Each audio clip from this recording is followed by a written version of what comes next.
हैं और वो स्टूडेंट भी जो पहले कभी नहीं पढ़े। तो ये जो बैच है ये हर उस बच्चे के लिए है, चाहे उसने रीजनिंग पहले पढ़ी हो या ना पढ़ी हो, इससे हमें कोई फर्क नहीं पड़ता, है ना। ये फाउंडेशन बैच है, बिल्कुल बेसिक से एडवांस लेवल की रीजनिंग हम कराएंगे। आपने आज तक रीजनिंग में कुछ नहीं पढ़ा, है ना, तो आप चिंता बिल्कुल ना करें, क्योंकि हम हर टॉपिक को इस तरीके से पढ़ाना स्टार्ट करते हैं जैसे आपको एबीसीडी भी नहीं आती हो, ठीक है। और हालांकि हम एबीसीडी से ही शुरुआत करते हैं। तो ये आपका रीजनिंग का कंप्लीट सिलेबस है, ठीक है। सबसे पहले तो आपको ना सिलेबस जानना बहुत जरूरी है कि एग्जैक्टली हम रीजनिंग में क्या पढ़े, ठीक है। तो क्या पढ़े, ये आपका कंप्लीट सिलेबस है। ये टॉपिक्स है जो हमें रीजनिंग में तैयार करने हैं। ये 46 चैप्टर्स है जो रीजनिंग में हमें पढ़ने हैं। ये 46 चैप्टर हैं जो रीजनिंग में हमें तैयार करने हैं। अब आप लोग मुझे एक बात बताओ, है ना, आप में से कुछ बच्चे ऐसे होंगे जो अपनी लाइफ में बैंकिंग के अलावा कोई और एग्जाम नहीं देंगे, है ना, बैंकिंग के अलावा कोई और एग्जाम नहीं देंगे। तो जो बच्चे बैंकिंग के अलावा कोई और एग्जाम नहीं देंगे उनको ये सब कुछ नहीं पढ़ना, ये सब कुछ नहीं पढ़ना, उनको लिमिटेड पढ़ना है। उनको क्या पढ़ना है, उनको सिर्फ ये पढ़ना है जो बैंकिंग के अलावा कोई और एग्जाम नहीं देंगे, ठीक है। जिन बच्चों को अपनी लाइफ में सिर्फ बैंक का ही पेपर देना है, जिनका सपना है कि बनूंगा तो मैं बैंक पीओ बनूंगा वरना कुछ नहीं बनूंगा, काम करूंगा तो बैंक के अंदर करूंगा वरना कहीं नहीं करूंगा, तो उन बच्चों का जो सिलेबस है वो लिमिटेड है। उनको सिर्फ 19 चैप्टर पढ़ने हैं, 19 चैप्टर। लेकिन अगर आप बैंकिंग के अलावा और भी एग्जाम देते हो, है ना, या फिर आप एसएससी सीजीएल के लिए है, CHSL, railway, LDC, teaching, defence, UPSC, आप कोई और एग्जाम अगर देना चाहते हैं तो याद रखना आपको पूरे 46 के 46 चैप्टर पढ़ने पड़ेंगे, कंप्लीट 46 चैप्टर। सर ये जो 19 चैप्टर है क्या ये अलग से है? नहीं बेटा, ये जो 19 चैप्टर्स है ना ये इन 46 के अंदर इंक्लूडेड है। इन 46 के अंदर भी ये 19 चैप्टर इंक्लूडेड है। कहने का मतलब है अगर ये वाला सिलेबस हम पढ़ लें तो हम दुनिया के हर एग्जाम की रीजनिंग पढ़ लेंगे, हर एग्जाम की, ठीक है। और इनमें से एक भी ऐसा चैप्टर नहीं है जिसको हमें इग्नोर करना है। बच्चे क्या करते हैं, बच्चे ना सिलेक्टिव स्टडी पढ़ लेते हैं।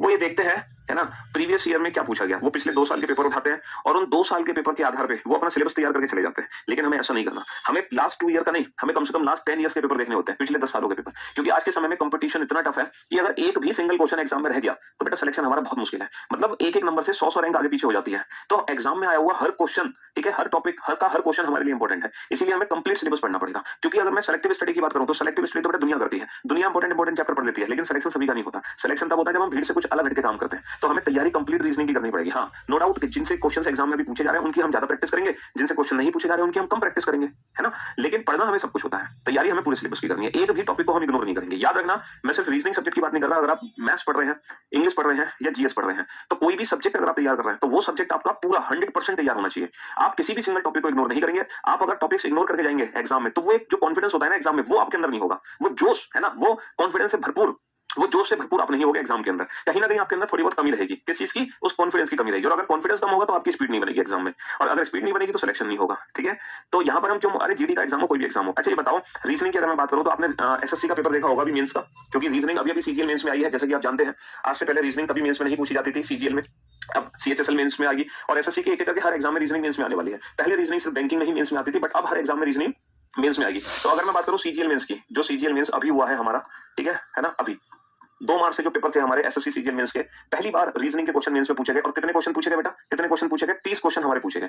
तो अगर मैं मेंस की बात करूं तो बेटा मेंस में जो 46 चैप्टर है ना, 46 चैप्टर रीजनिंग में, वो 46 चैप्टर का यूज किया नहीं गया। 46 में से कुछ लिमिटेड चैप्टर्स हैं जिनसे रीजनिंग में क्वेश्चन बने हैं, ठीक है। जैसे कि अगर मैं सिलेबस में ही टिक करना चाहूं तो मैं यही टिक कर देता हूं। कोडिंग डिकोडिंग, ये जो पहला टॉपिक है ना, कोडिंग डिकोडिंग, बेटा मेंस में कोडिंग डिकोडिंग के 3 क्वेश्चन पूछे गए हैं, 3। पेयर फॉर्मेशन का एक भी क्वेश्चन नहीं है। एक क्वेश्चन पूछा गया है लेटर सीरीज से। अल्फाबेटिकल सीरीज का एक भी क्वेश्चन नहीं आया। वर्ड फॉर्मेशन का क्वेश्चन नहीं है। डिक्शनरी का क्वेश्चन नहीं है। एक क्वेश्चन आया है जंबलिंग पे। नंबर सीरीज का एक क्वेश्चन है बेटा। मिसिंग नंबर का क्वेश्चन नहीं है। एनालॉजी का एक क्वेश्चन है। क्लासिफिकेशन का एक क्वेश्चन है। कोडेड इक्वेशन के 2 क्वेश्चन है। कोडेड इक्वेशन के कितने क्वेश्चन है? 2 क्वेश्चन है, ठीक है बाबू। डाइस का क्वेश्चन नहीं है। क्यूब एंड क्यूबॉइड भी नहीं है। काउंटिंग भी नहीं है। ब्लड रिलेशन के 2 क्वेश्चन है। कैलेंडर का भी नहीं, क्लॉक का भी नहीं, डायरेक्शन का भी नहीं। सिलॉक्स के बेटा 1 क्वेश्चन है। रैंकिंग का 1 क्वेश्चन है। सिटिंग अरेंजमेंट के 3 क्वेश्चन है। सिटिंग अरेंजमेंट के 3 क्वेश्चन है। बताऊंगा कैसे। इसको 1+2 लिख लो, 1+2, ठीक है। पजल का एक भी क्वेश्चन नहीं है। वेन डायग्राम का नहीं है। इनइक्वालिटी का 1 क्वेश्चन है। मशीन इनपुट नहीं है। आर्गुमेंट, ठीक है। अगर मैं बात करूं argument, assumption, cause and effect, निष्कर्ष, ठीक है। तो आप ले सकते हैं ये टॉपिक्स। यहां से 3 क्वेश्चन बने हैं, यहां से 3 क्वेश्चन बने हैं, ठीक है। और अगर मैं नॉन वर्बल रीजनिंग की बात करूं इन सारे टॉपिक्स की, तो यहां से टोटल बने हैं 8 क्वेश्चन। यहां से टोटल बने हैं 8 क्वेश्चन। 2 क्वेश्चन बने हैं डेटा सफिशिएंसी के। अब आप टोटल काउंट कर लो, ये आपके टोटल 30 क्वेश्चन है जो कि इस बार सीजीएल मेंस में पूछे गए हैं। काउंटिंग करो बेटा, 3 और 1 4, 5 6 7 8 10 12 13 14 15 16 17 और 3 20 21 और 2 23 और 8 31 और एक क्वेश्चन पूछा गया है यहाँ से 31 और 1 32। तो टोटल कितने क्वेश्चन हो गए? टोटल 32 क्वेश्चन हो गए। लेकिन क्वेश्चन कितने पूछे गए थे? 30। तो बेटा ये जो 2 क्वेश्चन है ना डेटा सफिशिएंसी के, ये 2 क्वेश्चन, यही 2 क्वेश्चन है जो कि सीटिंग अरेंजमेंट की फॉर्म में पूछे गए हैं, जो कि सीटिंग अरेंजमेंट की फॉर्म में पूछे गए हैं। तो अब सीजीएल मेंस में इन वाले टॉपिक्स को फोकस किया गया। तो इसका मतलब ये नहीं है कि आने वाले एग्जाम्स में सिर्फ हमें यही टॉपिक पढ़ने हैं। रीजन, क्योंकि अगर मैं सीजीएल प्री की बात करूं तो बेटा प्री के एग्जाम में जो हमारा क्वेश्चन बना वो डाइस का भी क्वेश्चन बना प्री में, है ना। प्री के एग्जाम में काउंटिंग फिगर का भी क्वेश्चन पूछा गया है, जबकि मेंस में नहीं पूछा गया। तो इसका मतलब ये नहीं है कि जो अभी पूछा गया सिर्फ वही टॉपिक्स हमें तैयार करना है, हमें बेसिकली हर चैप्टर पढ़ना पड़ेगा, किसी भी चैप्टर को हम छोड़ नहीं सकते, क्योंकि किसी भी टॉपिक से रिलेटेड अगर क्वेश्चन एग्जाम में आ गया, ठीक है, तो हम रह जाएंगे। तो पढ़ना हमें सब कुछ ही है, ठीक है जी हाँ, हम सेलेक्टिव स्टडी नहीं कर सकते। चलिए, तो हम उम्मीद करते हैं कि अगर मैं लाइव की बात करूं तो हम 5 से 6 महीने में अपना सिलेबस कंप्लीट कर देंगे लाइव सेशन में। लेकिन अगर आप अपना सिलेबस जल्दी खत्म करना चाहते हैं तो आप वीओडी सेक्शन में जाकर अपना सिलेबस खत्म कर सकते हैं। यही मतलब ये पुराना बैच रीजनिंग का जो वीओडी सेक्शन में आप लोगों को दिया हुआ है पूरा रिकॉर्डेड फॉर्म में, ठीक है, पूरा का पूरा रिकॉर्डेड फॉर्म में। हाँ, सब पढ़ेंगे, सब पढ़ना होगा, तभी सिलेक्शन होगा। कुछ भी छोड़ोगे तो सिलेक्शन नहीं होगा। अच्छा, ये जो 1 साल अब आपने पढ़ना शुरू किया है, तो ये समझ लो 1 साल अपनी तैयारी इस तरह से करो कि दुनियादारी भूल जाओ। दुनिया में क्या चल रहा है, ठीक है, किसकी घर में शादी है, किसके यहाँ कोई फंक्शन है, दोस्ती यारी दुनियादारी सब भूल जाओ सिर्फ ये 1 साल। और सिर्फ ये 1 साल इस तरीके से पढ़ो कि आप अपना पूरा 100% दे दो, पूरा 100%, कि जब आप एग्जाम देने जाओ तो आपको अपने आप से कोई शिकायत ना हो कि काश सर मैं थोड़ा सा और पढ़ लेता, काश, ठीक है। ये शिकायत अगर आपको नहीं है एग्जाम वाले दिन, तो डेफिनेटली आपका सिलेक्शन होने से कोई नहीं रोक सकता। ये डिपेंड नहीं करता कि टॉपर्स ने 10 घंटे पढ़ाई करी या 15 घंटे पढ़ाई करी या 20 घंटे पढ़ाई की। सर टॉपर्स ने तो डेली 10 घंटे पढ़ाई करी, मैं तो सर डेली 5 घंटे पढ़ता हूँ, इसका मतलब मेरा तो सर सिलेक्शन नहीं होना, है ना। ये मत सोचना। टॉपर्स या कोई भी सिलेक्टेड कैंडिडेट कितने घंटे पढ़ रहा है रेगुलर, उसका आपकी लाइफ से कोई लेना देना नहीं है। आप अपनी लाइफ के हीरो हो, ठीक है। हर दुनिया में हर इंसान का माइंड का लेवल अलग अलग है। हम रीजनिंग पढ़ने आए कर सकते हैं, तो मेंटल अगर हम लेवल की बात करें, मेंटल एबिलिटी की बात करें, तो दुनिया में हर व्यक्ति का मेंटल लेवल अलग अलग है। हर व्यक्ति का, दुनिया में कोई भी 2 व्यक्ति एक जैसे आईक्यू वाले नहीं है, सबका आईक्यू डिफरेंट है, सबका मेंटल लेवल अलग अलग है। आपको क्या करना है, आपको अपना 100% देना है, अपना 100%, ठीक है जी हाँ। जो आपका कैलिबर है आप उतना करो, ठीक है। और अगर आप अपना 100% दोगे तो फिर सिलेक्शन होने से आपको कोई रोक नहीं पाएगा, ठीक है। दूसरा 10 घंटे पढ़े, 20 घंटे पढ़े या 2 घंटे पढ़े, उससे कोई फर्क नहीं पड़ता। आप अपना 100% दो। आपका 100% दिन में 10 घंटे पढ़ने का तो 10 घंटे पढ़ो, आपका अपना 100% 5 घंटे ही पढ़ने का है दिन में तो 5 ही घंटे पढ़ो, बट अपना 100% दो, ठीक है। हाँ जी, तो सिलेक्शन जरूर होगा 100%, एक नहीं दूसरे एग्जाम में होगा, और डेफिनेटली लाइफ में एक आप सक्सेसफुल इंसान जरूर बनोगे, ठीक है। अच्छा, दूसरी चीज मैं एक बात कहूंगा, आप में से बहुत सारे ऐसे बच्चे हैं जो एकदम बिल्कुल नए नए बच्चे हैं, शायद अभी 12th पास आउट हुए होंगे या जस्ट अभी ग्रेजुएट हुए होंगे। तो उन बच्चों को मैं बता दूं, जो पहली बार पढ़ रहे हैं वो बच्चे अपने हैंड रिटन नोट्स खुद बनाएंगे। अगर आपके पास मेरी बुक है, ठीक है, आप जानते हैं कि मेरी एक मार्केट में बहुत प्रचलित बुक है, ठीक है, रीजनिंग बुक, है ना, जो कि हमारे नाम से मिलती है, और ये बहुत ही शानदार बुक है रीजनिंग की, ऐसी मार्केट में कोई बुक है ही नहीं दूसरी, ठीक है। इस बुक में थ्योरी दी हुई है, कंप्लीट थ्योरी, जो हम क्लास में पढ़ाते हैं वो सब कुछ इस बुक में लिखा हुआ है, मेरे शब्द बाई शब्द इस बुक के अंदर लिखे गए हैं। उसके बाद एक्सरसाइज, और एक्सरसाइज में ढेर सारे क्वेश्चन है, ठीक है। तो जिस बच्चे के पास मेरी बुक है वो बच्चा भी अपने हैंड रिटन नोट्स खुद बनाएगा। हैंड रिटन नोट्स बनाने के बेटा 3 तरीके हैं, या तो आप हैंड रिटन नोट्स मेरी बुक से बना सकते हो, अगर आपको बुक से नहीं बनाने तो आप लाइव क्लास से हैंड रिटन नोट्स बना सकते हो, पढ़ते पढ़ते बना लो। अगर आप पढ़ते पढ़ते हैंड रिटन नोट्स नहीं बना पाते हो तो जो लाइव क्लासेस में मैं आपको पढ़ाऊंगा उसकी क्लास पीएनजी आपके नोट सेक्शन में अपलोड हो जाएगी। तो जब क्लास पीएनजी आपके नोट सेक्शन में अपलोड होगी तो आप नोट सेक्शन से क्लास पीएनजी को डाउनलोड करके अपने हैंड रिटन नोट्स बना लेना, ठीक है। हैंड रिटन नोट्स लेकिन आपको खुद बनाने हैं, क्योंकि लड्डू भी आपको खाना है तो बनाने भी आपको पड़ेंगे, मेहनत आपको करनी पड़ेगी, सिलेक्शन आपको पाना है, तो मेहनत कोई और नहीं करेगा, मेहनत आप ही को करनी है। जब हमारे हैंड रिटन नोट्स खुद के होंगे तो रिवीजन में बड़ा आसानी है। बेटा हमेशा याद रखना, 3 चीजें लाइफ में हमेशा फॉलो करना, ठीक है। अच्छा लगा तो सब्सक्राइब, लाइक और शेयर जरूर करें। बेटा याद रखना, जो बच्चा इन 3 चीजों पर ध्यान देगा उसका सिलेक्शन होने से कोई नहीं रोक सकता। Backup, revision, practice. बैकअप का मतलब यह है जब हम पढ़ते हैं तो कई बार ऐसा होता है कि हम लाइव क्लास अटेंड नहीं कर पाते, तो हम उस क्लास को बाद में देख लेते हैं। कुछ बच्चे ऐसे होते हैं जो बाद में भी नहीं देख पाते और हफ्ते में 2-3 क्लासेस उनकी छूट जाती है ना। तो वीकेंड पे जो आपको समय मिलता है छुट्टी का, उस वीकेंड में सबसे पहले आप लोग बैकअप। बैकअप का मतलब जो भी क्लासेस आपकी छूट गई हैं उन क्लासेस को देखो। अच्छा, ये डिपेंड नहीं करता कि जब आप बैकअप ले रहे हो तो बैकअप आप इंटू 1.5 स्पीड पे ले रहे हो या इंटू 2 स्पीड पे, इससे फर्क नहीं है। आप अपनी मर्जी से, अपनी सुविधा अनुसार आप किसी भी वीडियो को किसी भी स्पीड में रन करा सकते हैं। आप 0.5 स्पीड में भी रन करा सकते हैं, 0.15, 0.2, है ना, जल्दी खत्म हो जाएगी वीडियो। हाँ जी, तो कुछ बच्चे वैसे भी इंटेलिजेंट होते हैं, जब वो लाइव पढ़ते हैं तो उनको लगता है कि सर तो बहुत आराम से पढ़ा रहा है ना। तो वो बच्चों के लिए क्या है, वो रिकॉर्डेड क्लास देखें बाद में इंटू 2 स्पीड में। हाँ जी, कुछ बच्चों को लग रहा है सर थोड़ा तेज निकल गए, वो बच्चे बाद में इस क्लास को देखें इंटू 0.5 स्पीड में। हालांकि ऐसा होता नहीं है, लेकिन फिर भी ये सुविधा हमने आप लोगों के लिए दी हुई है। तो आपको बेटा हर हफ्ते बैकअप लेना है, हर हफ्ते आपको रिवीजन करना है, जो भी आप हफ्ते में पढ़े हो, जो भी आप एक हफ्ते में पढ़े हो वो रिवीजन टाइम होना चाहिए, और प्रैक्टिस करनी है आपको। अगर आप ये 3 चीजें नहीं करते और सिर्फ लाइव क्लास अटेंड करते रहते हो तो एक दिन सिलेबस हो जाएगा इतना बड़ा और आपको चीजें याद होंगी उसमें से सिर्फ इतनी सी। एग्जाम में सिलेबस कंप्लीट करना बहुत जरूरी है, लेकिन उस सिलेबस को कंप्लीट किस तरीके से करना है, विद रिवीजन। अगर आप रिवीजन रेगुलर नहीं कर रहे हैं तो 100% आप चीजों को भूल जाओगे, 100%। क्योंकि इंसान में कोई भी ऐसा, मतलब दुनिया में ऐसा कोई भी इंसान नहीं है जिसको एक बार पढ़ने पर याद हो जाए। आप चीजों को एक बार पढ़ोगे भूल जाओगे, 2 बार पढ़ोगे भूल जाओगे, 3 बार पढ़ोगे भूल जाओगे, क्योंकि भूलना इंसान की फितरत है। समझ रहे हो जी। अगर आप चीजों को भूल रहे हो तो आप इंसान हो, आपके अंदर कोई कमी नहीं है। बहुत सारे बच्चे कहते हैं कि सर मैं कितनी बार पढ़ूं, मैं तो बार-बार भूल जाता हूं। तो भूल जाओ बेटा, भूलते रहोगे, आप एक नॉर्मल इंसान हो, आपके अंदर कोई कमी नहीं है। बेटा डॉक्टर को दिखाने की जरूरत तब है जब आप चीजों को पढ़ के भूल नहीं रहे हो। आपने कोई चीज एक बार पढ़ी और आप उसको जिंदगी में भूल ही नहीं पा रहे, तो बेटा आपके दिमाग में कोई केमिकल लोचा है, फिर तो डॉक्टर की आपको जरूरत है ना। तो इसीलिए हमें क्या करना है, अगर हमें चीजों को, है ना, नहीं भूलना, कम से कम भूलना है, तो उसके लिए हमें करना होता है टाइम टू टाइम रिवीजन। मैं आपको ये सब बातें इसलिए कह रहा हूं क्योंकि आप में से बहुत सारे बच्चे फर्स्ट टाइम प्रिपरेशन कर रहे हैं, पहली बार किसी भी कॉम्पिटिटिव एग्जाम की तैयारी कर रहे हैं, तो ये गुरु ज्ञान देना बहुत जरूरी है आपको। सिर्फ पढ़ना ही सिलेक्शन का मोटिव नहीं होता, सिलेक्शन का तरीका नहीं है। आप सोच रहे हो सिर्फ सिलेबस कंप्लीट कर ले, लाइव क्लास में सिलेक्शन हो जाएगा, ऐसा नहीं है ना। पढ़ने से ज्यादा जरूरी है बैकअप, रिवीजन, प्रैक्टिस। मतलब जितना पढ़ा उतना हमें रिवीजन करना है, उतनी चीजों को याद रखना है, और प्रैक्टिस टाइम टू टाइम करनी है ना। हाँ जी, तो ये सारी चीजें हमें रेगुलर तरीके से करनी है। अच्छा, पीडीएफ को प्रिंट आउट नहीं निकल पाओगे। जो नोट सेक्शन में पीडीएफ अपलोडेड है प्रैक्टिस के लिए, जो नोट सेक्शन में क्लास पीएनजी अपलोड होंगी रेगुलर बेसिस पे, वो बिल्कुल भी प्रिंट आउट आपको नहीं निकलवानी है, वो प्रिंट आउट फॉर्मेट में नहीं है। भूल भी मत करना बेटा उनको प्रिंट आउट निकलवाने की। अगर आप प्रिंट आउट निकलवाना ही चाहते हैं तो आपको ये बुक खरीदनी है, बुक जो आपकी कंप्लीट, ठीक है, प्रैक्टिस कराएगी, है ना, विद रिवीजन विद एक्सरसाइज। इसमें कंप्लीट थ्योरी है, कंप्लीट एक्सरसाइज है। तो पीडीएफ को प्रिंट आउट की फॉर्म में बिल्कुल भी मत निकालना, ठीक है जी। हाँ जी, आप में से कुछ बच्चे ऐसे हैं जो लाइव नहीं अटेंड कर पाएंगे किसी भी कारणवश, है ना, चाहे उनकी कोई दूसरी क्लास हो या उस समय उनका किसी से मिलने का समय हो या किसी XYZ कोई भी अगर रीजन है आप लाइव क्लास नहीं देख पा रहे हैं इस समय, तो आप बिल्कुल भी चिंता ना करें। आप इस क्लास को किसी और समय देखिए, लेकिन अगर आप किसी और समय देख रहे हैं तो वो समय आपका फिक्स होना चाहिए। जैसे आप रात को 9 बजे फ्री होते हैं तो आप इस क्लास को डेली रात को 9 बजे देखो, डेली रात को 9 बजे, लेकिन बेटा डेली। अगर आपके अंदर कंसिस्टेंसी नहीं है तो बड़ी गड़बड़ है बेटा, रेगुलर कंसिस्टेंट हमें होना बहुत जरूरी है, ठीक है। तो हम इसी क्लास को डेली देखेंगे रात को 9 बजे, तो आपको ऐसी फीलिंग्स आएगी ही नहीं कि आप रिकॉर्डेड क्लास देख रहे हैं। तो आज की ही क्लास अगर आप आज ही देख लेते हो किसी और समय में, या कल सुबह देख लेते हो, कल तक, तो आपको बिल्कुल ऐसा लगेगा कि आप लाइव ही पढ़ रहे हो, ठीक है जी हाँ। चलिए, तो ये जो बैच हमने ज्वाइन किया है, इसलिए ज्वाइन किया है सर हम रीजनिंग सीख जाए। रीजनिंग का वेटेज बढ़ चुका है, रीजनिंग अब प्री के साथ साथ मेंस में भी आ रही है, और सर स्कोरिंग सब्जेक्ट है रीजनिंग, है ना, बहुत अच्छा स्कोर रीजनिंग में रहेगा हमारा। मतलब 30 आउट ऑफ 30 क्वेश्चन हम रीजनिंग में कर सकते हैं, 25 आउट ऑफ 25 क्वेश्चन रीजनिंग में हम कर सकते हैं, पूरे में से पूरे नंबर ला सकते हैं रीजनिंग के अंदर। बाकी सब्जेक्ट्स में लाना थोड़ा सा मुश्किल है। इंग्लिश जीएस में कभी सपने में भी नहीं सोच सकते 30 आउट ऑफ 30 हमारे क्वेश्चन बन जाए। जीएस में बन सकते हैं, कभी नहीं बन सकते, किसी के नहीं बनते, है ना। मैथ्स और रीजनिंग तो ऐसे सब्जेक्ट हैं जब पूरे बेटा पूरे नंबर हमारे मिल सकते हैं, हमें मार्क्स मिल सकते हैं। तो इसलिए इन दो सब्जेक्ट्स में हमारा थोड़ा फोकस इसलिए है क्योंकि हम कंप्लीट, और जो देखो फोकस का मतलब ये नहीं कि बाकी सब्जेक्ट्स को हम इग्नोर करेंगे, हमें सारे सब्जेक्ट्स बहुत अच्छी तरीके से करना है। और एक चीज याद रखना, जो आपका वीक सब्जेक्ट है ना, सबसे ज्यादा फोकस वहां करना है, ठीक है। ऐसा नहीं कि कोई इंटरेस्टिंग सब्जेक्ट है उसी को पढ़ रहे हो बस दिन भर में, है ना। जो सबसे ज्यादा वीक है, जो सबसे ज्यादा बोरिंग सब्जेक्ट है आपके लिए, एक चीज याद रखना, जो सबसे ज्यादा बोरिंग सब्जेक्ट होगा ना वही आपका सबसे ज्यादा वीक सब्जेक्ट होगा, ठीक है। अगर आपको जीएस बोरिंग लगती है तो जीएस में ही आप सबसे ज्यादा वीक होंगे। तो पूरे दिन भर में उसी पे सबसे ज्यादा फोकस आपको रखना है। मतलब इतना भी नहीं फोकस रखना कि पूरा सारा टाइम दे दो, अपने अकॉर्डिंग टाइम शेड्यूल आपको बनाना पड़ेगा, है ना। हर व्यक्ति अपने हिसाब से टाइम बनाएगा। मैं नहीं बताऊंगा कि आपको रीजनिंग दिन में 2 घंटे पढ़नी है, 1 घंटे पढ़नी है, क्योंकि हर बच्चे का माइंड लेवल अलग है ना। मैं नहीं बता सकता कि आपकी भूख 2 रोटी से मिटेगी या 4 रोटी से मिटेगी। तो ये कभी मत पूछा करो कि दिन में सर मुझे कितने घंटे पढ़ना चाहिए, ये तो आप खुद से पूछो। अगर आप ये पूछने लगे कि सर दिन में मुझे कितनी रोटी खानी चाहिए, तो मैं आपसे कह दूं दिन में बेटा एक टाइम में 6 रोटी खानी चाहिए, है, और आपका पेट है सिर्फ 2 रोटी के लायक, और आप 6 रोटी खा लो तो क्या हालत होगी आपको, आप हॉस्पिटल में दिखाई दोगे, है ना। आपकी भूख है 12 रोटी की, आप 6 रोटी खा लो तो भी आप हॉस्पिटल में दिखाई दोगे। इसीलिए आप अपने कैलिबर को पहचानो, अपने अंदर झांको, अपनी शक्तियों को पहचानो कि आपकी शक्ति क्या है, उसके हिसाब से काम करो, ठीक है। हाँ जी, आपको लग रहा है कि 2 घंटे रीजनिंग के लिए काफी है पूरे दिन में, तो 2 घंटे दो। आपको लग रहा है सिर्फ 1 घंटा काफी है तो 1 घंटा दो। आपको लग रहा है आधे घंटे में मैं रीजनिंग का रिवीजन भी कर लेता हूँ, प्रैक्टिस भी कर रहा हूँ, तो सिर्फ आधे घंटे दो, ठीक है। फिक्स टाइम मत करो दूसरों के हिसाब से, दूसरों के हिसाब से मत चलो। आप अपने हिसाब से चलोगे तो लाइफ में कुछ कर पाओगे। दूसरों को देखना बंद कर दो आज के बाद, ठीक है। तो रीजनिंग हमने ये बैच ज्वाइन किया है रीजनिंग पढ़ने के लिए। यहाँ पर हम रीजनिंग पढ़ेंगे, सीखेंगे, और सबसे ज्यादा जरूरी है कि हमें सीखनी है सर शॉर्ट ट्रिक्स, हमें सीखनी है अप्रोचेस, ताकि हम अपने आंसर्स चुटकी बजाते दे सके। और आपको जानते हैं रीजनिंग विद पीयूष वार्स ने विदाउट पेन एंड पेपर, इसका मतलब समझते हो कि आधे से ज्यादा जो रीजनिंग है हम खत्म कर देंगे बेटा विदाउट पेन एंड पेपर। हम आपको वो अप्रोचेस बताएंगे, वो ट्रिक्स बताएंगे जिससे आप प्लेस पर आता है, लेकिन फिर भी मैं आपको बता देता हूँ। अच्छा ठीक है, ये तो आपको पता चल गया था ना, मेंस में 30 क्वेश्चन आए थे, वो 30 क्वेश्चन कहाँ से आए थे ये मैंने बताई दिया आपको, ठीक है। हाँ, तो मैं बात कर रहा था अल्फाबेट की। अगर मैं अंग्रेजी वर्णमाला की बात करूं तो बेटा अंग्रेजी वर्णमाला में कितने लेटर होते हैं, ABCD to XYZ, ABCD to XYZ 26 letter होते हैं। और जो इंग्लिश अल्फाबेटिकल सीरीज का जो लेफ्ट हैंड और राइट हैंड होता है, ठीक है, जो इंग्लिश अल्फाबेटिकल सीरीज का बायां छोर और दायां छोर होता है वो हमारे अकॉर्डिंग होता है। जो हमारा राइट हैंड वो इसका राइट हैंड होगा, और जो हमारा लेफ्ट हैंड वो इसका लेफ्ट हैंड होगा, ठीक है बाबू। ये क्या हो गया, ये बायां हो गया, और ये क्या हो गया, ये हो गया दायां छोर।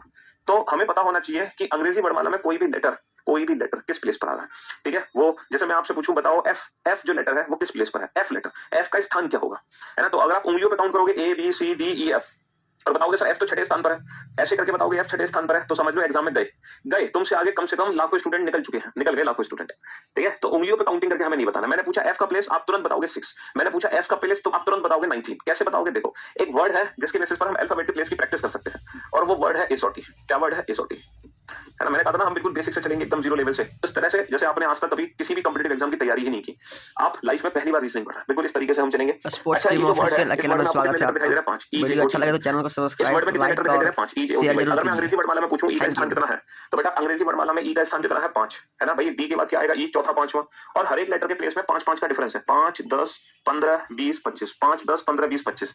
जो वाई है बेटा वो 25वें स्थान पर है, और जो ई है वो 5वें स्थान पर है, और हर एक लेटर में 5-5 का डिफरेंस है, 5, 10, 15, 20, 25। E5, J10, O15, T20, Y25। अब इन 5 लेटर से हम पूरे 26 लेटर के प्लेस की प्रैक्टिस कर सकते हैं, पूरे 26 लेटर। कैसे कर सकते हैं, जैसे मैंने पूछा था आपसे एफ का प्लेस बताओ, मैंने पूछा था एस का प्लेस बताओ, तो बेटा ये जो लेटर है ना एफ और एस, ये यहाँ पे प्रेजेंट नहीं है, मतलब यहाँ पे प्रेजेंट है नहीं। तो अब आपको ये सोचना है कि बेसिकली एफ और एस, है ना। एफ और एस यहाँ पे प्रेजेंट नहीं है, लेकिन वो किस लेटर के सबसे नजदीक है?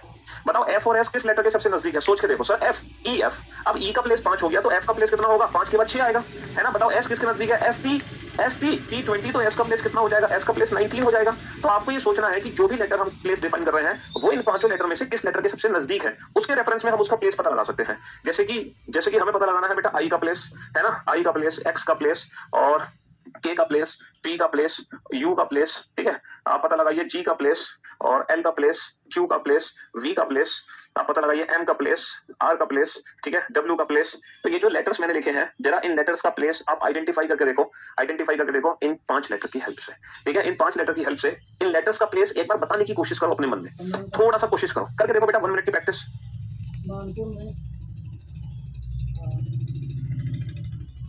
हाँ जी, 1 मिनट की प्रैक्टिस करके देखो। आई लेटर किस लेटर के सबसे नजदीक है? आई जे।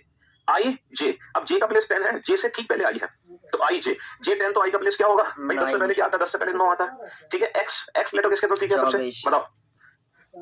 एक्स वाई 25 से पहले क्या आएगा? 24, तो एक्स का प्लेस हो गया 24।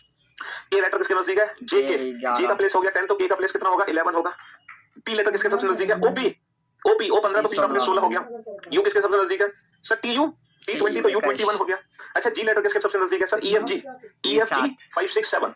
सर एल लेटर किसके सबसे नजदीक है? जे के एल जे 10, तो जे के एल कितना हो गया? 12। क्यू किसके सबसे नजदीक है? ओपी क्यू, ओ 15, तो क्यू हो गया 17। वी किसके सबसे नजदीक है? Sir TUV 20 21 22। Sir M letter किसके सबसे नजदीक है? एमएनओ ओ 15, एमएनओ तो एम हो गया 13। आर किसके सबसे नजदीक है? आरएसटी टी 20 से 2 पहले आरएसटी 18 हो गया। डब्ल्यू किसके सबसे नजदीक है? सर डब्ल्यूएक्सवाई वाई से 2 पहले यानी कि 23। अब आपको घर पे करना क्या है? आपको अपने घर पे 5 मिनट की प्रैक्टिस करनी है, सिर्फ 5 मिनट की प्रैक्टिस करोगे इन इंग्लिश अल्फाबेट लेटर्स, ठीक है। इन इंग्लिश अल्फाबेट है ना, ये जो अल्फाबेट है इनकी प्रैक्टिस करोगे, ये जो लेटर्स है इनकी प्रैक्टिस करोगे। रैंडम अपने माइंड में कोई भी लेटर सोचना आर, फिर देखना आर किसके सबसे नजदीक है इस में, है ना। P Q T M W, जो भी रैंडम जो भी लेटर आपके दिमाग में आए उसके प्लेस इससे पता लगाओ, है ना। उसके बाद आपको क्या करना है? उसके बाद आपको एक इंग्लिश का पैराग्राफ लेना है, एक ऐसा पैराग्राफ जिसमें कम से कम 4 लाइन हो। अब एक पैराग्राफ होगा जिसमें कुछ ना कुछ लिखा होगा, जैसे I am Piyush like this लिखा होगा इस तरीके से।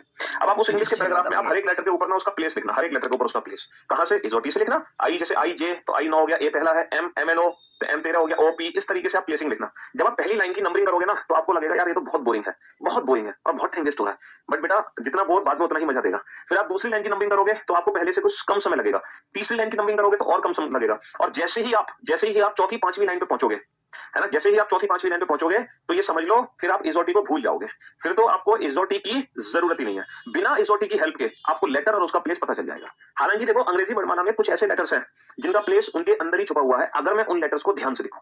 कुछ ऐसे लेटर्स हैं जिनका प्लेस उनके अंदर ही, अगर उन लेटर्स को ध्यान से देखा जाए। और वो कौन कौन से लेटर्स हैं जिनका प्लेस उनके अंदर ही छुपा हुआ है? देखो बेटा आई को ध्यान से देखो, देखना आई के अंदर क्या छुपा हुआ है? Sir I 9। जी के अंदर क्या छुपा हुआ है? सर जी 7। एच हमें किसकी शेप दे रहा है? सर अगर मैं एच को ध्यान से देखूं तो एच मुझे किसकी शेप दे रहा है? 8 की शेप दे रहा है ना। एम बेटा, एम का मतलब ये क्या है? ये 3 है, 3। अब बेटा 3 से क्या बनेगा? सर या तो 3 से बनेगा 3, या 3 से बनेगा 13, या 3 से बनेगा 23। अब अंग्रेजी वर्णमाला में जो एम है वो 3rd प्लेस पे तो है नहीं, और 23वां अक्षर भी नहीं है लास्ट में, तो एम का प्लेस कितना हो गया? 13। डब्ल्यू बेटा, डब्ल्यू भी 3 है। अब डब्ल्यू भी 3 है तो ये 3 से क्या बनेगा? 3 13 तो बनेगा नहीं, तो डब्ल्यू बनेगा 23, एम बनेगा 13। तो कुछ ऐसे लेटर्स हैं अगर उनको ध्यान से देखें तो उनका प्लेस उनके अंदर ही है। आई 9, जी 7, एच 8, एम 13, डब्ल्यू 23, ठीक है, डब्ल्यू 23। जी हाँ, तो मेरे दोस्त मेरे भाई, तो आज आपको सबसे पहला काम क्या करना है? सबसे पहला काम क्या करना है? अल्फाबेट के प्लेस की प्रैक्टिस करनी है घर पे इजोटी से। फिर आपको पैराग्राफ राइटिंग करनी है। पैराग्राफ राइटिंग हर बच्चा करेगा, ठीक है, हर बच्चे को पैराग्राफ राइटिंग करनी ही करनी है, क्योंकि अगर आप अल्फाबेट के प्लेस की प्रैक्टिस नहीं करते हैं तो फिर कोडिंग डिकोडिंग चैप्टर आपके लिए बेटा बहुत मुश्किल हो जाएगा, और उस चैप्टर से काफी क्वेश्चन हमारे एग्जाम में बनते हैं। वो रीजनिंग का, ये समझ लो, वो रीजनिंग का एकदम बेस है, बेस नींव। कोडिंग डिकोडिंग चैप्टर रीजनिंग की नींव है। अगर आप एग्जाम में कोडिंग डिकोडिंग के क्वेश्चन बना पा रहे हो तो बेटा सारी रीजनिंग आप चुटकियों में सॉल्व कर दोगे, और एग्जाम में अगर आप कोडिंग डिकोडिंग के क्वेश्चन नहीं बना पा रहे तो समझ लो आपका कॉन्फिडेंस एकदम गिर जाएगा, एकदम, ठीक है। हाँ जी, तो ये समझ लो कि अल्फाबेट के प्लेस। अच्छा, बाकी जो प्रैक्टिस है मैं आपको क्लास में ही कराऊंगा, चिंता मत करो। मैं एक ऐसा टॉपिक से शुरुआत करता हूँ हमेशा। हमारा बैच एक ही टॉपिक से स्टार्ट होता है। क्यों होता है एक ही टॉपिक से स्टार्ट? हमेशा क्योंकि वो टॉपिक अल्फाबेट के प्लेस की प्रैक्टिस बहुत शानदार तरीके से हमें करा देता है। और उस चैप्टर का नाम आप जानते हैं? हाँ जी, उस चैप्टर का नाम है अल्फाबेटिकल सीरीज। Alphabetical series. हाँ जी, तो हमारी जो शुरुआत हमेशा होती है इस चैप्टर से होती है वर्णमाला श्रृंखला। और हम इस चैप्टर से हर बैच की शुरुआत इसलिए करते हैं क्योंकि इस चैप्टर को पढ़ने के बाद है ना, उस चैप्टर को पढ़ने के बाद हमें अल्फाबेट के प्लेस की बहुत अच्छे से प्रैक्टिस हो जाती है। हाँ भैया, न्यू पैटर्न, लेटेस्ट पैटर्न, बिल्कुल इस साल के क्वेश्चन सीजीएल प्री के मेंस के सब कराएंगे, चिंता क्यों कर रहे हो। अभी मैंने सारे के सारे क्वेश्चन आपको बता दिए, 30 के 30 क्वेश्चन कहां से आए थे। ये जो नंबरिंग लिखी गई है, ये नंबरिंग सीजीएल मेंस की है कि इस बार सीजीएल मेंस में कहां से क्वेश्चन पूछे गए हैं। लेकिन इसका मतलब ये नहीं कि हमें सिर्फ यही टॉपिक पढ़ने हैं, हमें सारे टॉपिक पढ़ने हैं, सारे के सारे, ठीक है। हाँ जी, तो अल्फाबेटिकल सीरीज, वर्णमाला श्रृंखला की अगर मैं बात करूं तो आप जानते हैं कि जो हमारी अल्फाबेटिकल सीरीज है वो क्या है। हाँ भाई, अल्फाबेटिकल सीरीज है हमारी ए, अगर मैं अल्फाबेटिकल सीरीज की बात करूं तो हमारी अल्फाबेटिकल सीरीज है A B C D, shit, हाँ, अल्फाबेटिकल सीरीज है हमारी ABCD टू XYZ। लेकिन जरूरी नहीं है एग्जाम में जो क्वेश्चन आएगा वो इसी अल्फाबेटिकल सीरीज से रिलेटेड होगा।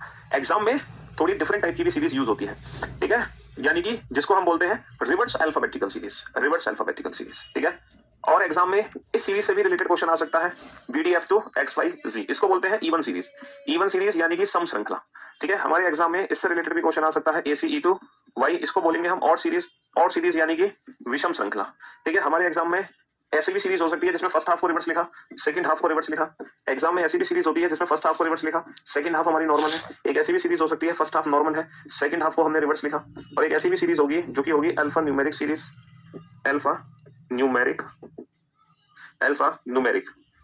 सीरीज। और एक लास्ट में हम करते हैं बेटा मिसलेनियस क्वेश्चंस, ठीक है। लास्ट में होंगे हमारे मिसलेनियस क्वेश्चन, यानी कि मिक्स्ड क्वेश्चंस, यानी कि कुछ अलग सीरीज, एक कुछ नई सीरीज, बिल्कुल डिफरेंट क्वेश्चंस, ठीक है। तो मेरे दोस्त, मेरे भाई, है ना, देखो कुछ चैप्टर्स है, एक चीज याद रखना, कुछ बच्चों को कंफ्यूजन है एसएससी और बैंकिंग एग्जाम को लेकर। मैं आपको एक चीज बता दूं कि जो बैंकिंग का सिलेबस है वो सिर्फ ये 19 चैप्टर्स है। बैंक में इन 19 के अलावा कोई और चैप्टर नहीं पूछा जाता, और ये पूरे के पूरे जो 19 चैप्टर हैं वो हमारे कंप्लीट सिलेबस के अंदर मौजूद है। वो कौन कौन से टॉपिक है मैं आपको बताऊं, देखो मैं ब्लू पेन से टिक कर देता हूं बैंक को।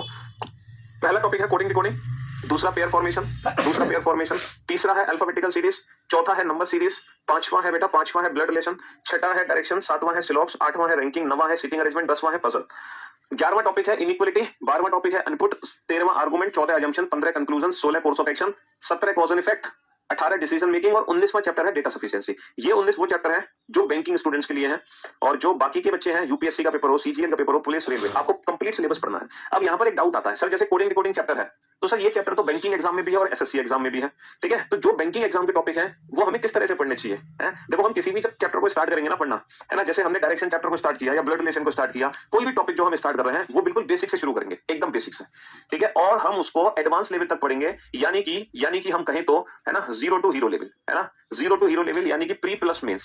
तो हम हर चैप्टर की जो शुरुआत करेंगे एकदम बेसिक लेवल से करेंगे और अप टू मेंस लेवल तक हम उस चैप्टर को पढ़ेंगे, अप टू मेंस लेवल तक, ठीक है। ये स्पेशल बैच है बेटा। स्पेशल बैच का मतलब समझ लो कि जब आप कोई भी चैप्टर हमारी क्लास में पढ़ोगे तो हमारी क्लास में उस चैप्टर को पढ़ने के बाद आप उस चैप्टर का दुनिया का हर क्वेश्चन बना दोगे, हर क्वेश्चन, ठीक है। हाँ, मतलब अगर आपने डायरेक्शन चैप्टर पढ़ा है ना, तो डायरेक्शन आपने सिर्फ सीजीएल या बैंक पीओ या यूपीएसआई या रेलवे के लिए नहीं पढ़ा, आपने डायरेक्शन चैप्टर पढ़ा है, तो इसका मतलब यह है कि आपने डायरेक्शन चैप्टर पे पीएचडी कर ली।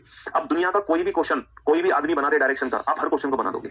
उस तरह से हमारा ये बैच चलेगा। अगर आपने, है ना, डाइस चैप्टर पढ़ा है, तो डाइस चैप्टर पढ़ने के बाद दुनिया का कोई भी आदमी या दुनिया की किसी भी किताब का क्वेश्चन जो डाइस से रिलेटेड है, आप हर उस क्वेश्चन को बना दोगे। या दुनिया का कोई भी आदमी आपसे पूछे डाइस का ये सवाल बताओ, आप उस सवाल को कर दोगे सॉल्व। ये मैटर ही नहीं करेगा कि वो सवाल सीजीएल का है या यूपीएससी का है या बैंक का है, इससे फर्क नहीं पड़ता। हम हर चैप्टर को इस तरीके से पढ़ेंगे ताकि उस चैप्टर को पढ़ने के बाद फिर उस चैप्टर से रिलेटेड कोई भी सिंगल डाउट हमें ना रह जाए, हर प्रकार के प्रश्न हम सॉल्व कर सके, हल कर सके उस चैप्टर के, ठीक है। कोई स्पेसिफिक एग्जाम ना हो, चाहे कोई भी क्वेश्चन बन जाए उस चैप्टर से रिलेटेड, हर क्वेश्चन को हम बना देंगे। तो इस तरीके से हम हर चैप्टर को पढ़ेंगे, ठीक है जी। हाँ जी, तो सबसे पहला जो चैप्टर हमने इस बैच में स्टार्ट किया है दैट इज अल्फाबेटिकल सीरीज। यहाँ से हम इस बैच की शुरुआत कर रहे हैं। और ये चैप्टर क्यों, ताकि हमें अल्फाबेट की प्लेस की प्रैक्टिस हो जाए। तो मैं आपको क्या बता रहा था, मैं आपको बता रहा था ये टोटल 9 सीरीज है जो हमें इस चैप्टर के अंदर पढ़नी है। ये 9 की 9 सीरीज हम पढ़ेंगे इस चैप्टर के अंदर। ये पहली 8 सीरीज है, इनको पढ़ने के बाद हम दुनिया की हर टाइप की सीरीज को सॉल्व कर सकते हैं जो अल्फाबेट से रिलेटेड है। स्पोर्ट्स टीम ऑफिशियल अकेला में आपका स्वागत है, ठीक है। तो इस चैप्टर वीडियो अच्छा लगे तो चैनल को सब्सक्राइब, लाइक और शेयर जरूर करें। हाँ जी, अब आप लोग ध्यान से देखना कि किस तरीके का so क्वेश्चन हमारे एग्जाम में बन सकता है रिलेटेड टू अल्फाबेटिकल सीरीज।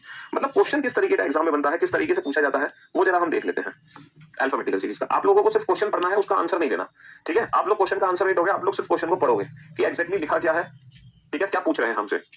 पहले हम उस क्वेश्चन का बेटा कंसेप्ट सीखेंगे, फिर हम उस क्वेश्चन को without pen and paper solve करना सीखेंगे। पहले हम उस क्वेश्चन का बेसिक कंसेप्ट सीखेंगे, बेसिक, ठीक है। हाँ जी, पहले हम बेसिक कंसेप्ट सीखेंगे, फिर हम उस क्वेश्चन को without pen and paper solve करना सीखेंगे, ठीक है। चलिए साहब, तो अब जरा इस क्वेश्चन को पढ़ो। अंग्रेजी वर्णमाला में कौन सा अक्षर बाएं से चौथे के दाएं छठा होगा। Which letter will be 6 to the right of 4th from the left hand in English alphabetical series. देखो काउंटिंग हमें करनी है इंग्लिश अल्फाबेटिकल सीरीज में। जो इंग्लिश अल्फाबेटिकल सीरीज है वो ये है ABCD to XYZ। This is English alphabetical series, ठीक है। अंग्रेजी वर्णमाला में हमें गणना करनी है और जो अंग्रेजी वर्णमाला है वो ये है। इंग्लिश अल्फाबेटिकल सीरीज के जो लेफ्ट हैंड राइट हैंड होते हैं वो हमारे अकॉर्डिंग होते हैं। जो हमारा लेफ्ट होगा वो इसका लेफ्ट होगा, जो हमारा राइट होगा वो इसका राइट होगा। ये हो गया अगर हमसे कहे बाएं से, और ये हो गया दाएं से, समझ रहे हो, ये हो गया दाएं से। हमसे कहे बाएं से काउंटिंग करो तो यहां से करेंगे, हमसे कहे दाएं से काउंटिंग करो तो यहां से करेंगे। अब देखो पहले इस क्वेश्चन को ना हिंदी में समझने की कोशिश करते हैं, फिर इंग्लिश में समझेंगे, फिर डायरेक्ट ट्रिक सीखेंगे, ठीक है। तो हिंदी में क्या लिखा है अंग्रेजी वर्णमाला में, यानी कि इस वर्णमाला में कौन सा अक्षर, कोई एक अक्षर हमसे पूछ रहे हैं, पता नहीं ए से लेकर जेड तक का कोई एक अक्षर बताना है जो कि बाएं से चौथे के दाएं छठा हो। बेटा बाएं से चौथा यानी कि बाएं छो ये है, बाएं से चौथा काउंट करना है, चौथा लेटर बाएं से चौथा, बाएं से चौथा यानी कि डी लेटर, बाएं से चौथा यानी कि डी लेटर। इसके भी दाएं छठे चलो, इसका दाया हमारा दाया, भाई इसका दाया हमारा दाया, इसके भी दाएं छठे चलो यानी कि 10वां अक्षर यानी कि जे।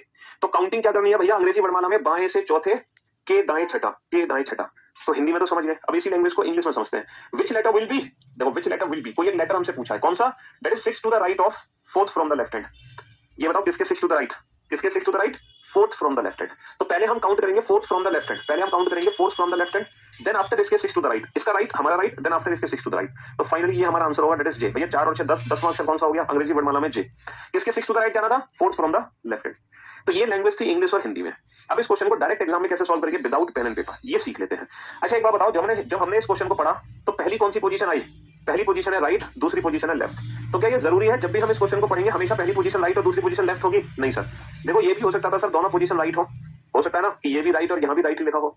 और क्या पॉसिबिलिटी हो सकती है, दोनों पोजीशन लेफ्ट हो, या फिर राइट और लेफ्ट हो, या फिर लेफ्ट और राइट। There are 4 possibilities. भैया 4 संभावनाएं बन सकती हैं। क्या क्या हो सकता है सर, दोनों पोजीशन दाएं से हो, पहली पोजीशन भी दाएं से हो और दूसरी पोजीशन भी दाएं से हो सकता है सर दोनों पोजीशन बाएं से हो, पहली पोजीशन भी बाएं से हो और दूसरी पोजीशन भी बाएं से हो सकता है सर पहली पोजीशन दाएं से हो, पहली पोजीशन दाएं से हो और दूसरी पोजीशन बाएं से और हो सकता है सर पहली पोजीशन बाएं से हो, पहली पोजीशन बाएं से हो और दूसरी पोजीशन दाएं से हो।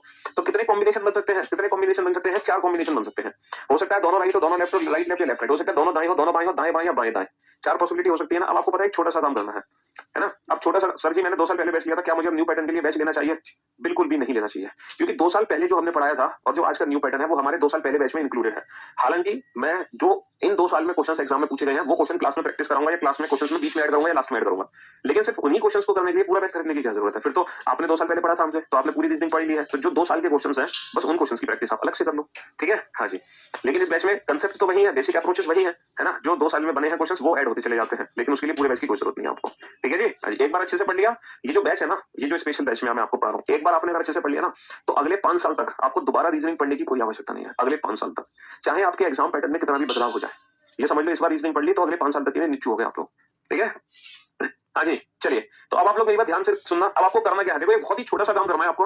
अगर आपकी दोनों पोजीशन सेम है, दोनों राइट है या दोनों लेफ्ट है, तो आप नंबर्स को कर दो माइनस। अगर आपकी दोनों पोजीशन डिफरेंट है तो आप नंबर्स को कर दो प्लस। क्या कर दो? प्लस। क्या करना है सर, अगर आपकी दोनों पोजीशन डिफरेंट है तो प्लस कर दो, अगर दोनों पोजीशन सेम है तो माइनस कर दो। अच्छा ये बताओ यहाँ पे दोनों पोजीशन क्या है, डिफरेंट, तो डिफरेंट आने पर हम प्लस कर देंगे। 4 + 6, 4 + 6 कितना होगा 10, 4 + 6 होगा 10, तो हमारा 10वां अक्षर आंसर आ गया। कौन सा आंसर आ गया? 10वां अक्षर। तो अब अंग्रेजी वर्णमाला में 10वां अक्षर हमें बताना है, तो लेकिन यहाँ पर ये बात है कि 10वां अक्षर कौन सा है, आगे से 10वां अक्षर बताना है या पीछे से 10वां अक्षर बताना है। हमें कैसे पता चलेगा कि किस 10 अक्षर की बात कर रहे हैं? तो देखो जब हम क्वेश्चन को ध्यान से पढ़ेंगे, जब हम क्वेश्चन को पढ़ेंगे तो जब हम क्वेश्चन को इंग्लिश लैंग्वेज में पढ़ते हैं तो जो पोजीशन लास्ट में होगी आंसर हमारा उसी एंड से बनेगा। देखो लेफ्ट एंड, लेफ्ट बाद में है तो आंसर हमारा लेफ्ट एंड से बनेगा। तो ये जो 10th लेटर है ना, ये लेफ्ट एंड से। क्या करना है, दोनों पोजीशन डिफरेंट, डिफरेंट आने पर plus, 4 + 6 10, 10 from which and left and, क्योंकि इंग्लिश वाले बच्चे लास्ट वाली पोजीशन से आंसर देंगे, ठीक है। क्या करना है, दोनों पोजीशन सेम, सेम आने पर माइनस, डिफरेंट, डिफरेंट आने पर प्लस, है ना। अगर राइट बाद में है तो आंसर बनेगा बेटा हमारा राइट एंड से, अगर लेफ्ट बाद में है तो आंसर बनेगा लेफ्ट एंड से, अगर लेफ्ट बाद में है तो आंसर बनेगा लेफ्ट एंड से, अगर राइट बाद में है तो आंसर बनेगा राइट एंड से। तो जब हम क्वेश्चन को इंग्लिश लैंग्वेज में पढ़ते हैं तो जो पोजीशन बाद में होगी आंसर उसी एंड से बनेगा। अगर मैं इसी क्वेश्चन को हिंदी में पढ़ूं तो बेटा हिंदी में भी सेम कंसेप्ट है, पोजीशन सेम आने पर माइनस और पोजीशन डिफरेंट आने पर प्लस। सेम कंसेप्ट है बेटा, पोजीशन सेम आने पर माइनस, डिफरेंट आने पर प्लस। यहाँ पर दोनों पोजीशन डिफरेंट है, डिफरेंट आने पर प्लस कर देंगे, 4 और 6 10।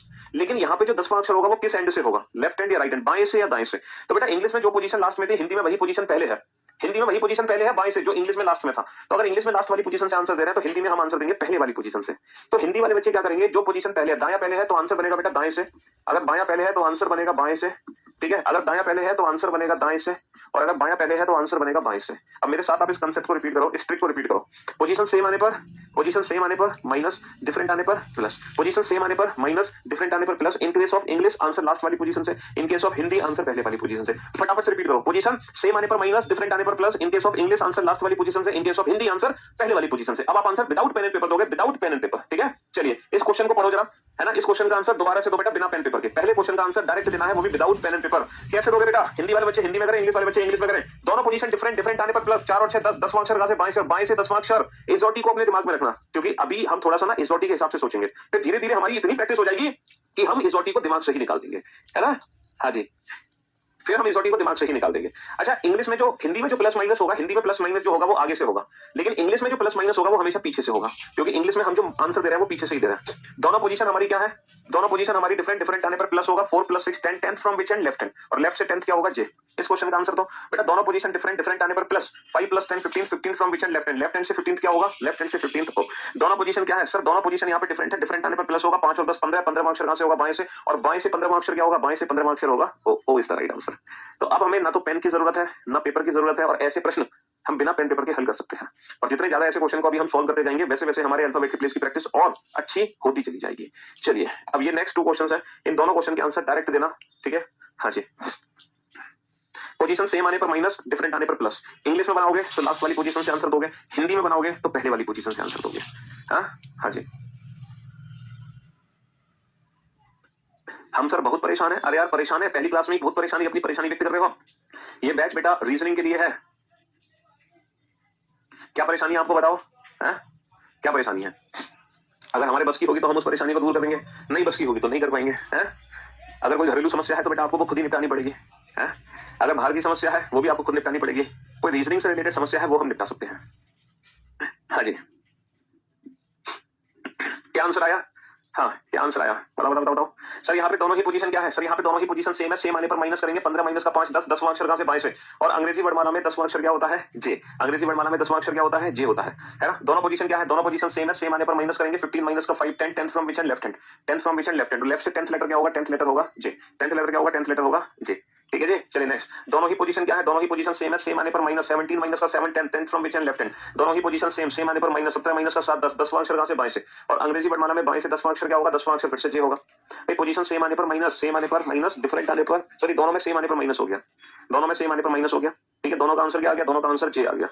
चलिए नेक्स्ट क्वेश्चन। प्रैक्टिस के लिए देखो मैं नोट सेक्शन में प्रैक्टिस शीट्स भी अपलोड करवाऊंगा, और उसके बाद भी अलग से प्रैक्टिस कर दिए तो फिर हमारी बुक है, सिर्फ और सिर्फ हमारी बुक की एक्सरसाइज से ही आप प्रैक्टिस करेंगे। अगर आपके पास कोई पहले से कंटेंट नहीं है तो, अगर आपके पास कंटेंट है पहले से तो वेल एंड गुड, नहीं है तो फिर हमारी बुक, और ये भी नहीं लेना चाहते तो सिर्फ, है ना, ये भी नहीं लेना चाहते तो जो नोट सेक्शन में प्रैक्टिस सेट्स है वो प्रैक्टिस करो। वो भी नहीं करने तो जितने क्वेश्चन क्लास में कराऊंगा, है ना, जितने क्वेश्चन क्लास में कराऊंगा सिर्फ उतने ही क्वेश्चन कर लेना, है ना। उसके बाद आपको कुछ भी जरूरत नहीं है पढ़ने की, ठीक है। हाँ जी, आज हम एसएससी प्रिपरेशन स्टार्ट किए हैं। आशीर्वाद आशीर्वाद ही आशीर्वाद है भाई, बहुत तगड़ा। आपसे पढ़ने का किसी भी गुरुजी का टेंशन नहीं लेता, क्या जादू कर दिया आपने। चलिए तो यहाँ पर ध्यान से देखो बेटा, दोनों ही पोजीशन यहाँ पे डिफरेंट है, दोनों ही पोजीशन डिफरेंट है, डिफरेंट आने पर प्लस 5 और 6 11 ऑफिशियल अकेला में स्वागत है। आप जानते हैं कि जब दोनों पोजीशन डिफरेंट आती है तो हमें प्लस करना है। 5 और 6 11, 11वां अक्षर दाएं से, है ना, क्योंकि हिंदी वाले बच्चे आगे वाली पोजीशन से आंसर देंगे, है ना। दोनों ही पोजीशन क्या है? डिफरेंट आने पर plus. 5 + 6 11th, 11th from which and? Right hand, क्योंकि इंग्लिश वाले बच्चे लास्ट वाली पोजीशन से आंसर देंगे। अब इस क्वेश्चन का आंसर बेटा के मत देना, क्योंकि ये जो काउंटिंग है ना, ये आगे से 11वें अक्षर की काउंटिंग नहीं है ना, ये काउंटिंग पीछे से 11वें अक्षर की है। पीछे से 11वां अक्षर क्या है? फ्रॉम राइट हैंड, दाएं छोर से। तो बेटा दायां छोर ये है राइट हैंड, यहां से काउंट करना है 11वां अक्षर। इसका मतलब ये है जो आगे से 11वां है ये इसका अपोजिट लेटर है, उल्टा। भाई जो आगे से 11 है, जो पीछे से 11 है, ये दोनों एक दूसरे के अपोजिट लेटर है कि नहीं है? हाँ सर बिल्कुल। तो हमें आगे से 11 तो पता है के, लेकिन हमें पीछे से 11 नहीं पता, इसका अपोजिट लेटर नहीं पता। तो मुझे एक बात बताओ भाई मेरे, कि जो अक्षर पीछे से 11वें स्थान पर है, जो अक्षर पीछे से 11वें स्थान पर है, वो आगे से भी तो किसी न किसी स्थान पर होगा, तो उसकी दूरी आप आगे से पता लगा लो। अच्छा ये बताओ टोटल कितने लेटर हैं? सर टोटल 26 लेटर है, 26 अक्षर। तो जब हम टोटल लेटर्स में पोजीशन इंटरचेंज करते हैं, अगर हमें किसी लेटर की पोजीशन पीछे से पता है 11 और उसी लेटर की पोजीशन आगे से पता लगानी है, तो हमेशा याद रखना हम कभी भी टोटल में से नहीं घटाते, हम हमेशा टोटल +1 में से घटाते हैं, एक ज्यादा में से। 27 - 11 यानी कि 16वां। तो अंग्रेजी वर्णमाला में जो पीछे से 11 है, बेसिकली वो आगे से 16वां अक्षर है, और अंग्रेजी वर्णमाला में 16वां अक्षर क्या होता है? 15 16, 15वां होगा ओ के बाद पी, 15 के बाद 16। अब आप कहोगे सर ये 27 में से क्यों घटाया, 26 में से क्यों नहीं घटाया? देखो ये रैंकिंग का कंसेप्ट है। जब हम रैंकिंग चैप्टर पढ़ेंगे तो इस चीज को अच्छे से समझते हैं कि पोजीशन इंटरचेंज करने के लिए हमेशा एक ज्यादा में से घटाना है। एक छोटा सा एग्जांपल मैं लेके दिखाता हूं आपको। A B C D E F G H I J, यहाँ पे टोटल 10 अक्षर है। टोटल कितने अक्षर है? टोटल 10 अक्षर है। 1 2 3 4 5 6 7 8 9 10। इन 10 अक्षर में जो इन 10 अक्षर में इन 10 अक्षर में जो एफ है वो पीछे से बेटा कितने स्थान पर है? 1 2 3 4 5। ये जो एफ है वो पीछे से 5वें स्थान पर है। अगर इसी एफ की पोजीशन मुझे आगे से पता लगानी है, इसी एफ की पोजीशन मुझे आगे से पता लगानी है, तो बेटा मैं 5 को 10 में से नहीं घटाऊंगा, गलत आंसर आएगा। मैं एक ज्यादा में से घटाऊंगा। एक ज्यादा मतलब 10 की जगह कितने में से घटाओगे? 11 में से। तो 11 माइनस का 5 कितना आएगा? 11 माइनस का 5 आएगा 6। 11 माइनस का 5 कितना आएगा? 11 माइनस का 5 6। तो जो पीछे से 5वां अक्षर है वही अक्षर आगे से छठा है। आप देख सकते हो आगे से छठा 1 2 3 4 5 6, और वही पीछे से 1 2 3 4 5वां है। तो पोजीशन इंटरचेंज करने के लिए हम हमेशा टोटल प्लस 1 में से घटाते हैं। तो इसका मतलब क्या है? अंग्रेजी वर्णमाला में अगर मैं आपसे पूछूं कि बेटा लेफ्ट हैंड से 5th लेटर क्या है, लेफ्ट हैंड से 10th लेटर क्या है, लेफ्ट हैंड से 15th लेटर क्या है, या लेफ्ट हैंड से 17th लेटर क्या है, या लेफ्ट हैंड से 23rd लेटर क्या है, तो आपके आंसर्स क्या होंगे? क्या होंगे आपके आंसर्स? सर 5वां अक्षर होता है ई, 10वां जे, 15वां ओ, 17वां ओ पी क्यू, ये डब्ल्यू एक्स वाई है ना, 23वां अक्षर होता है डब्ल्यू। बट अगर मैं आपसे पूछूं बेटा आगे से 5वां नहीं पीछे से 5वां बताओ, पीछे से 5वां, आगे से 10वां नहीं पीछे से 10वां बताओ, आगे से 15वां नहीं पीछे से 15वां बताओ, आगे से 17वां नहीं पीछे से 17वां बताओ, आगे से 23वां नहीं पीछे से 23वां बताओ। ठीक है, कहने का मतलब है इन लेटर्स की जगह मैं अगर इनके अपोजिट लेटर्स के बारे में पूछूं तो आप कैसे काउंट करोगे बेटा अपोजिट लेटर को? 27 में से घटाकर, है ना। कैसे काउंट करोगे? 27 में से घटाकर। जब आप 27 में से ये घटा दोगे तो इसकी पोजीशन आपको आगे से पता चल जाएगी। 27 माइनस का 5 22, तो बेसिकली ये 22वां अक्षर है। अच्छा ये लेफ्ट से 10th क्या होता है? जे, बट ये जे नहीं है, जे का अपोजिट है। तो जे का उल्टा कैसे निकालोगे? 27 माइनस 17। ये ओ का उल्टा है भाई, 15वां अक्षर होता है ओ, लेकिन ये पीछे से 15 है, यानी कि ओ का उल्टा। ओ का उल्टा कैसे निकालोगे? 27 माइनस 15 12 है ना। ये बेटा क्यू का उल्टा है, क्यू। क्यू का उल्टा कैसे निकालोगे? 27 माइनस का 17 10। ये बेटा डब्ल्यू का उल्टा है, डब्ल्यू का उल्टा कैसे निकालोगे? 27 माइनस का 23 4। तो अपोजिट लेटर निकालने के लिए हम 27 में से घटा देंगे। अपोजिट लेटर का मतलब है ना, ये आगे से 5वां नहीं है, पीछे से 5वां है, यानी कि 5वें का उल्टा। ये आगे से 10वां नहीं है, पीछे से 10वां है, यानी कि 10वें का उल्टा। तो बात समझ आ गई? तो अंग्रेजी वर्णमाला में अगर किसी लेटर की पोजीशन आपको राइट हैंड से निकालनी है तो हम 27 में से घटाकर उसका प्लेस लेफ्ट हैंड से पता लगा लेंगे। तो यहाँ पर ये जो 11वां अक्षर था ये दाएं से 11वां था, पीछे से 11, यानी कि के का उल्टा। के का उल्टा कितना होगा? 27 माइनस 11 16, 16वां अक्षर दैट इज पी। अब आप इस क्वेश्चन का आंसर दो, छठे क्वेश्चन का आंसर कैसे दोगे? देखो यहाँ पे दोनों ही पोजीशन हमारी क्या है? दोनों ही पोजीशन सेम है।